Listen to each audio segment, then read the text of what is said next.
Je ne sais pas si tout le monde est là cet après-midi. Pour ceux qui ne me connaissent pas, je suis le docteur Ox Benoît, je suis un des médecins suspendus. Sauf que moi je suis un médecin français qui travaille au Luxembourg. Et j'ai pas été suspendu parce que je n'ai pas fait le vaccin, j'ai été suspendu parce que j'ai fait des prises de position. Et prise de position parce qu'on n'aime pas, comme partout, on n'aime pas qu'on parle. Donc la liberté d'expression est remise en cause. Et je me suis battu et au départ j'ai eu un petit peu peur de m'engager dans cette histoire. Je me sentais comme un lanceur d'alerte et je pensais qu'on m'embêterait pas, mais finalement on m'a embêté, on m'a suspendu pendant 1 an et là on m'a relancé sur une procédure pour encore des prises de position et surtout une prise de position pour le vaccin pour les enfants.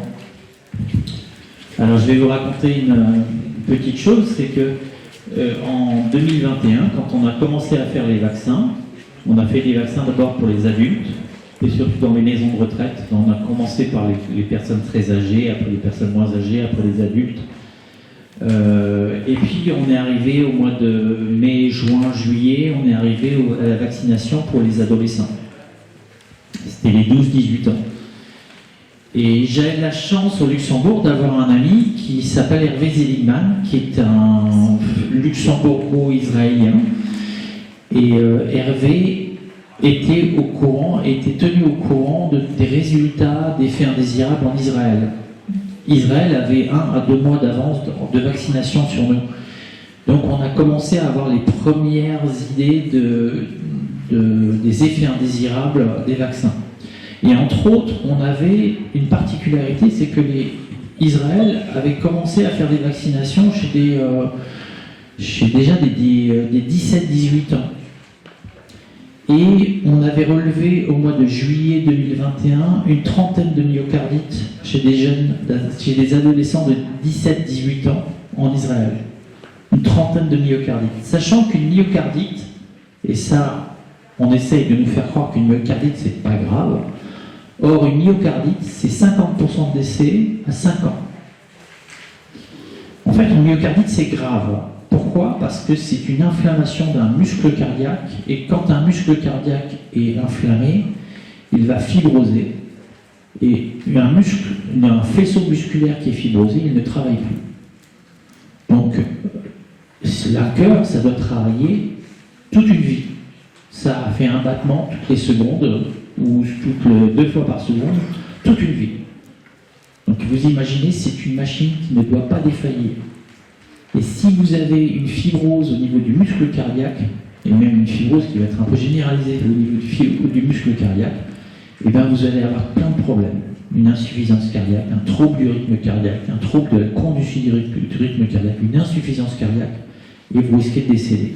Et vous risquez de faire une mort subite. Et c'est ce qu'on retrouve actuellement. Donc à l'époque, j'étais très... on parle de mai 2021. J'avais déjà fait une vidéo qui avait été vue 40 000 fois sur Facebook où j'ai dénoncé le système d'urgence des protocoles de Covid. Et je me disais, ils ne feront jamais la vaccination chez les enfants.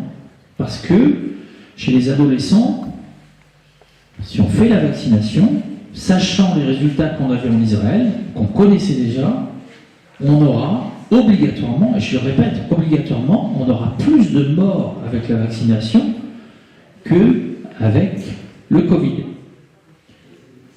Les statistiques à l'époque du Covid, la mortalité chez les moins de 20 ans dans le monde, c'était environ entre 300 et 500 morts. Sachant que dans cette comptabilité de morts du Covid, chez les jeunes, 80%, on a considéré que 80% avaient des comorbidités. Je vais prendre un exemple. Il y a un enfant de 3 ans qui est décédé du Covid en Belgique, qui a fait la première page de tous les journaux belges. Or, le père a porté plainte contre le ministère de la Santé parce que l'enfant, en fait, était en train de mourir d'une leucémie. Et il était déjà dans un état très grave, et ils ont diagnostiqué un Covid chez lui. Ils l'ont diagnostiqué positif. J'étais à une conférence hier soir à Bruxelles, j'étais avec Alexandre Henrion-Claude, on rigolait, on disait, il y a eu un mort, il y a une personne qui est tombée d'un avion, il n'avait pas de parachute, il est tombé au sol, on a fait un test positif, et il était Covid positif, donc il est mort du Covid. Voilà, c'est exactement ça, ça résume un petit peu. Au Luxembourg, on a eu une particularité, c'est qu'on a découvert que tous les tests positifs étaient recontrôlés. Alors les tests positifs faits au niveau des laboratoires privés étaient recontrôlés au niveau du laboratoire national au Luxembourg. Et on a demandé, on a demandé à plein de personnes d'avoir leurs résultats des tests recontrôlés au niveau du laboratoire national. Et aux surprises, on a remarqué que 80% des tests étaient négatifs. Ce qui veut dire qu'en fait, ils ont fait du positif pour faire peur. Ils n'ont pas fait du positif, ils n'ont pas fait des tests pour chercher des maladies, ils ont fait des tests pour faire peur, pour avoir un nombre important de tests positifs. Je reviens aux adolescents, les myocardites. Quand ils ont commencé les vaccinations chez les adolescents, j'ai fait un week-end de garde dans une maison médicale à Ettelbruck, c'est le nord du pays, au Luxembourg. Et j'ai vu 3 myocardites en un week-end. 3 myocardites en un week-end. Et ils sont allés les contrôler, c'est des enfants que j'ai fait hospitaliser. Donc ça a été confirmé. Sauf que, une chose, ça fait 40 ans que je travaille, j'avais jamais vu de myocardite chez un jeune. Et j'en vois 3 en un week-end, alors qu'ils venaient de commencer les vaccinations depuis 15 jours. Et là, j'ai crié au scandale, je dis, c'est incroyable. C'est pas possible. Et j'ai dit, à partir du moment où on fait une vaccination chez des jeunes adolescents, si la vaccination est plus dangereuse que la maladie, on remonte à des lois qui ont été faites pour ça, justement, pour interdire, pour que les médecins qui font un traitement qui est plus dangereux que la maladie, ils soient directement responsables. Ils ne peuvent pas se rapporter sur la responsabilité d'un ministère ou d'un gouvernement. Ils sont directement responsables. C'est-à-dire qu'un jour, les parents des enfants qui ont eu des problèmes avec un vaccin pourront se rapporter, pourront aller voir leur médecin généraliste et leur dire « vous êtes responsable, je vais vous mettre au tribunal ». Actuellement, il y a des procès qui commencent à se faire, et il va y en avoir de plus en plus. Il y a des médecins qui vont passer dans les tribunaux, et là, on va commencer à avoir des failles dans le système. Et j'espère que ça va changer les choses. Mais c'est pas faute de les avoir prévenus déjà depuis 2 ans. Pour ça, pour ces paroles, ils me remettent au tribunal. Sauf que, alors il y en a certains qui sont déjà au courant, on m'a remis au tribunal, je suis passé le 1er mars au tribunal, et je me suis retrouvé devant le même juge qui m'avait jugé il y a 2 ans, et ce juge m'avait traité de complotiste dans son verdict. Alors comme il m'a traité de complotiste, j'ai demandé une récusation du juge. Et dans la loi belge et luxembourgeoise, la récusation doit se faire par le juge lui-même. C'est pas mal. Et ce juge n'a même pas daigné nous répondre. Il s'est présenté au tribunal sans nous avoir répondu. Donc on était devant les faits accomplis. Le juge était là, il avait refusé de se récuser. Alors on a quand même fait un appel en récusation, et comme il n'y a pas de loi, on se dit bon, ça va. On essaye un appel en récusation, mais ça va peut-être rien donner. Mais on a eu une grosse surprise là. C'est que le parquet général de Luxembourg a accepté l'appel en récusation, et j'ai eu le verdict hier. La récusation est acceptée, donc le juge est récusé. Il est récusé par d'autres juges. C'est des juges qui ont récusé un juge. Jurisprudence, ça n'a jamais existé. Deuxième chose, la composition du tribunal a été récusée. C'est-à-dire qu'ils ont considéré que le tribunal tel qu'il était fait ne pouvait pas me défendre correctement, n'était pas loyal. Dans ce tribunal, il y avait 2 médecins experts qui devaient me juger. Or, ces médecins experts sont choisis par l'ordre des médecins. Donc, ils sont jugés partis. Donc, là aussi, la composition du tribunal est récusée. Mais, ils m'ont permis, en fait, dans ce jugement, la cour d'appel m'a donné l'occasion, peut-être, de récuser le premier jugement que j'ai eu il y a 2 ans et d'annuler le jugement. et peut-être de demander une indemnisation pour une année de suspension. Et si j'arrive à obtenir ça, ça va faire jurisprudence européenne. Et là, on va s'amuser.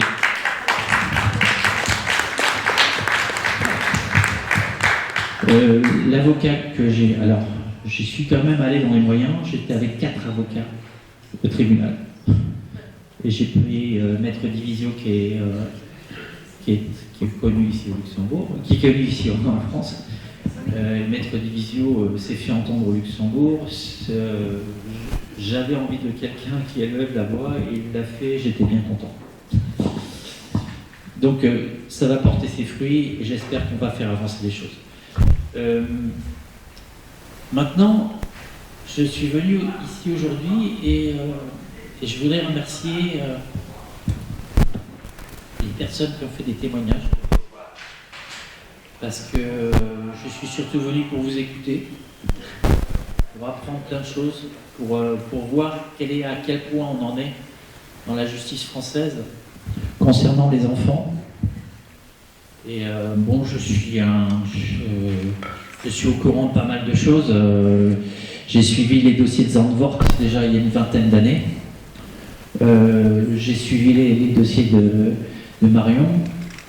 Donc je suis au courant de beaucoup de choses, mais on a l'impression d'en apprendre toujours plus, quoi. Et on a l'impression que le problème est toujours pas réglé. Et il n'existe pas seulement en France, il existe en Belgique. Et, il y a plein d'affaires qui sont étouffées. J'ai plein d'assistants sociaux au Luxembourg qui me disent que dès qu'il y a un problème de pédophilie, on n'en parle pas et on n'arrive jamais à obtenir quoi que ce soit. Et que tout est noyé.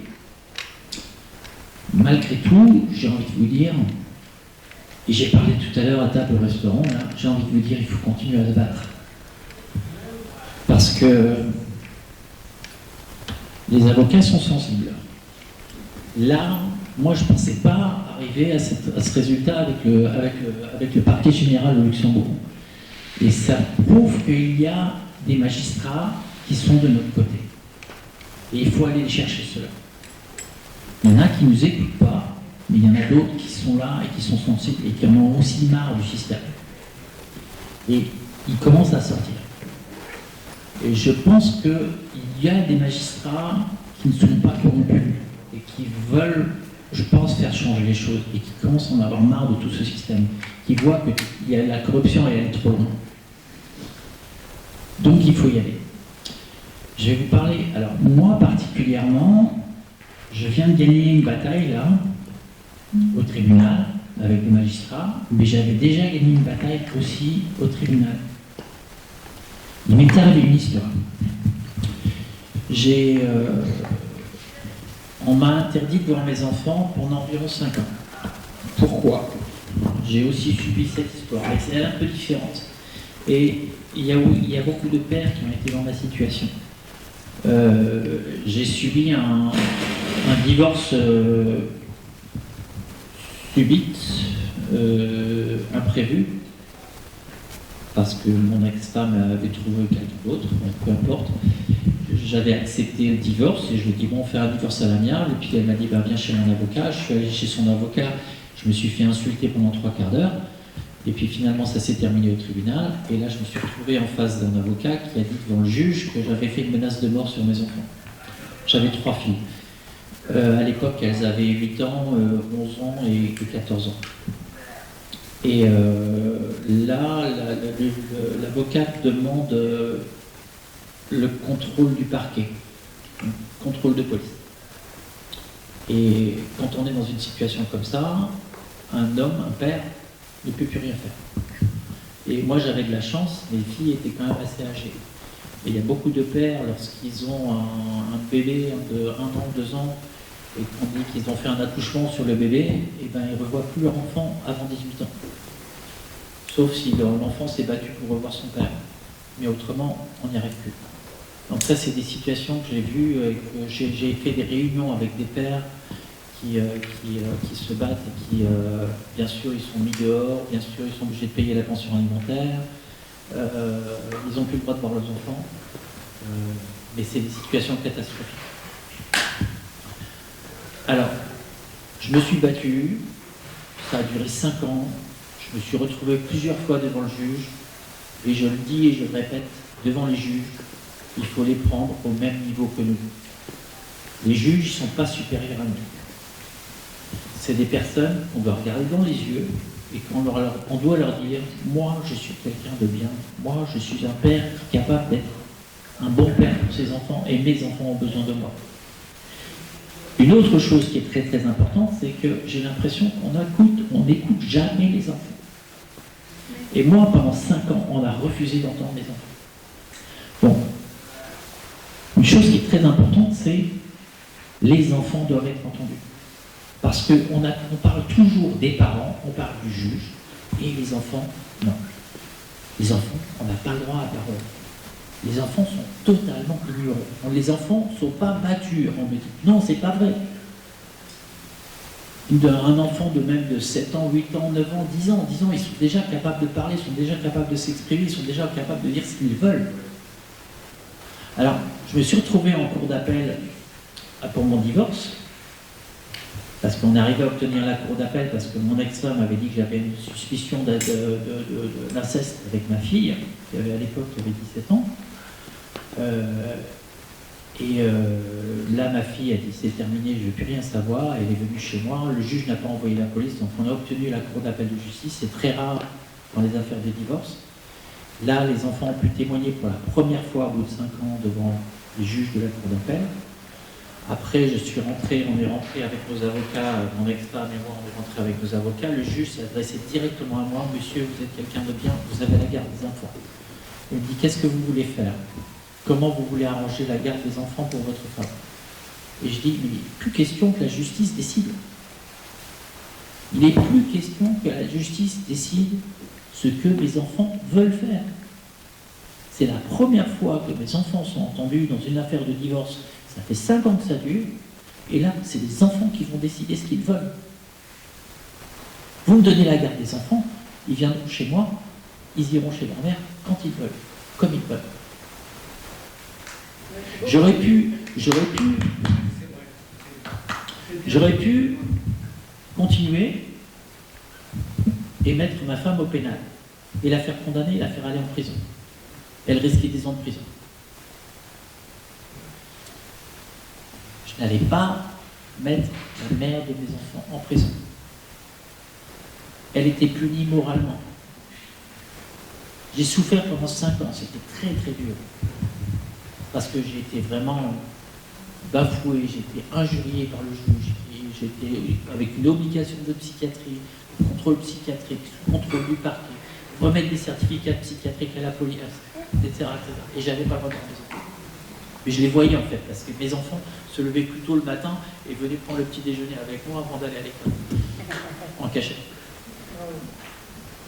Et les médecins, d'accord? Excuse-moi, Benoît. Mais peu importe. Oui, mais quand même, ça prouve jusqu'où ils sont capables d'aller. Oui, mais ça veut dire qu'ils n'ont aucune considération pour la profession d'une personne.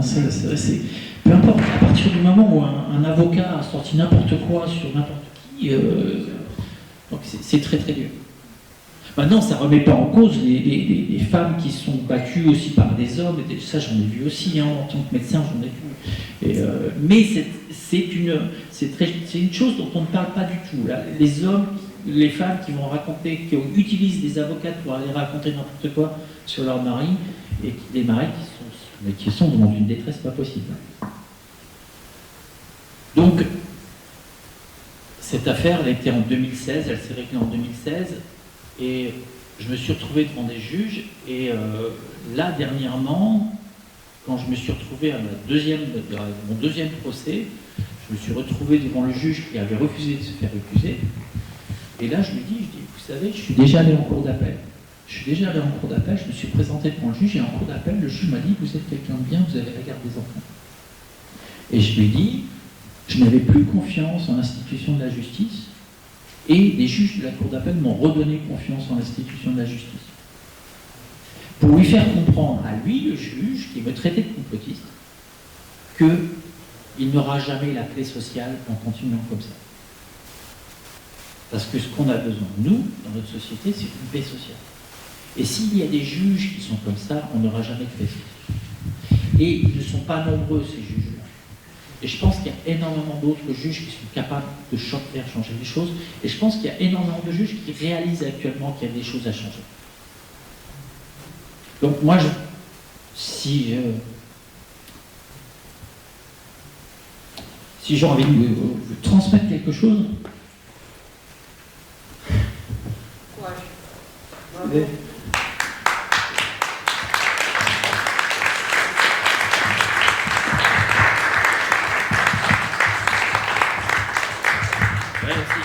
si j'ai envie de vous transmettre quelque chose, c'est d'être optimiste. Et il faut y croire. Merci. Benoît. Mais il ne faut pas se laisser abattre. Et j'ai vu des témoignages très durs là, ce matin. Et C'est beau comme geste. Regardez, même le chien, il comprend la tristesse de son maître. non, mais j'ai envie de dire, hein, ceux qui ne voient plus leurs enfants, là, les mamans que j'ai entendu ce matin, les papas que j'ai entendu ce matin, battez-vous, continuez. Et du courage.